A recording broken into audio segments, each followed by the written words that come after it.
Magandang araw po, welcome po sa aking channel, Nov9 TV. Patalasasan po, meron po ba kayong mga properties na napapabayaan or non-performing assets? Plan nyo ibenta, pero wala kayong oras sa pagbenta nito.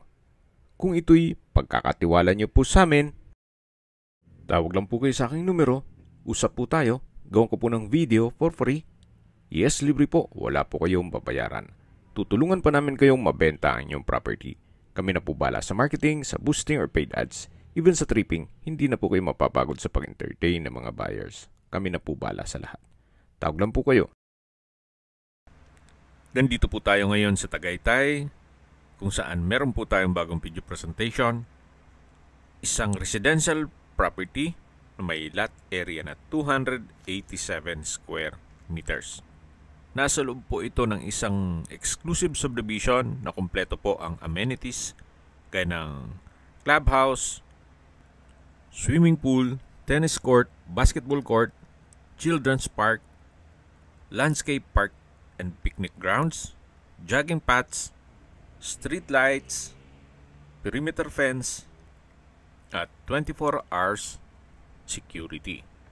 Sa clubhouse po ay pwede pong ganapin ang mga family affairs like birthday, anniversaries, at weddings. Ito pong property ay patag naman po, hindi nyo na kailangang magpatambak at regular cut, kaya usable naman po lahat. Wala pong masasayang dun sa 287 square meters.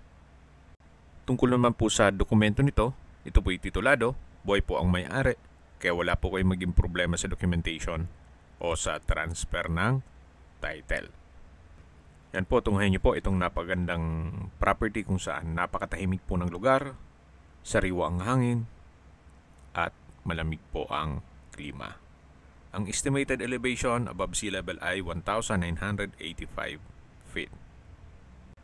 At habang pinagmamasan nyo po ang kapaligiran, pag-usapan na natin ang distance, location, at travel time. Mula po sa Mendez Crossing, ang distance is 1.5 kilometers at ang travel time is 3 minutes. Mula naman po sa Tagaytay Bypass Road, ang distance is 1.2 kilometers at ang travel time is 3 minutes. Mula naman po sa Sky Ranch, isa sa pasyalan sa Tagaytay, ang distance is 3.7 kilometers at ang travel time is 7 minutes. Mula naman po sa Tagaytay Rotonda, ang distance is 6.8 kilometers at ang travel time is 13 minutes. Kompleto na po doon gaya ng malls, hotels, restaurants, banks, schools, church at hospital. Yan po yung lagi kong binabanggit sa inyo na dapat nyo i-consider sa paghanap ng property, yung meron pong malapit na hospital. Hindi ko naman po sinasabing sakitin kayo. Yan naman po for emergency purpose lang naman. At mula naman po sa Twin Lakes, ang distance is 9.3 kilometers at ang travel time is 15 minutes. Mula naman po sa Manila o sa airport, ang distance is 61 kilometers at ang travel time is 1 hour and 26 minutes. Okay, sa presyo na po tayo. Ang asking price po ni owner dito ay is 5.5 million pesos net. Ibig kong sabihin, si buyer na po ang sasagot sa lahat ng taxes at expenses with regard to documentation. Okay, summarize ko lang po. Itong property ay nasa loob ng isang exclusive subdivision na kompleto po ang amenities at meron pong 24 hours security. May lot area po ito na 287 square meters. Ito po'y titulado, buhay po ang may-ari, kaya wala po kayong maging problema sa documentation o sa transfer ng title. Kung may mga katanungan po kayo, tawag lang po kayo sa aking numero. At sa mga kababayan naman natin na sa ibang bansa, meron po akong WhatsApp, Viber at Telegram.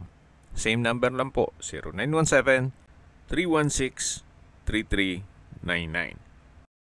Sa mga nagtatanong naman po ng aming Facebook, meron po aming Facebook page na Nov9 TV at Facebook Real Video. Meron din pong TikTok at Instagram. May ibang YouTube channel po kami, the Nov9 TV channel, Nov9 TV Listings, Nov9 TV On The Spot, Nov9 TV Updates, at Nov9 TV House Rental. Sana po naibigyan nyo ang video presentation. Paki-like and subscribe na lang po sa aking channel para ma-update din po kayo sa aking future listings. Kung sakali po hanap nyo yung mas malaking sukat ng lupa, meron din po kami ibang listings na pwede nyong pagpilian. Huwag po kayong mag-atubiling tumawag sa amin. Then, let us know your budget para malaman namin kung anong property pwede naming ilog sa inyo. Sa lahat pong viewers, subscriber at nagtiwala po sa amin, salamat po sa suporta. Ingat po kayo lagi at yung pamilya. Maraming salamat po.